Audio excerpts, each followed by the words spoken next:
Assalomu alaykum. Ko'pincha YouTube kanallarda ko'zim tushib qoladi. Olmani yarmini olishadi, apelsinni yarmini yopishtirishadi. Aloe bilanmi, chews pastasi bilanmi yoki super puper qanaqadir kley bilan yopishtirishadi. Yerga ekib qo'yishadi. Qarabsizki, bu yog'i olma, bu yog'i apelsin beradigan daraxt o'sib chiqa qoladi.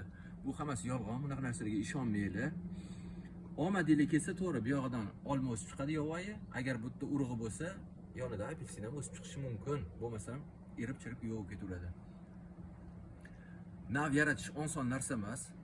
Institutlarda 10-15 yil vaqt ketishi mumkin. Agar odam o'zi ixlosmand bo'lsa, bir umr shu nav ustida ishlashi mumkin. O'shanda Muhsimota degan uzum navi chiqishi mumkin yoki ana Rizamat ota bilan umrini bag'ishlashgan yoki limonariyada masalan yubileyniy sortini yaratish uchun bir odamni umri bag'ishlanganda. Shuning uchun bunaqa yolg'on YouTube xabarlarga, yolg'on video roliklarga ishonmanglar. Bu hammasi yolg'on. Eng ishonchlisi shunaqa Shreddermi, bu bog'lardan, institutlardan ishonchli ko'chat olsangiz, o'sha yaxshiroq bo'lardi. Masalan, olma bo'ladimi yoki sitrus bo'ladimi, ahamiyati yo'q. Bunaqa qilib natijaga erishish bo'lmaydi.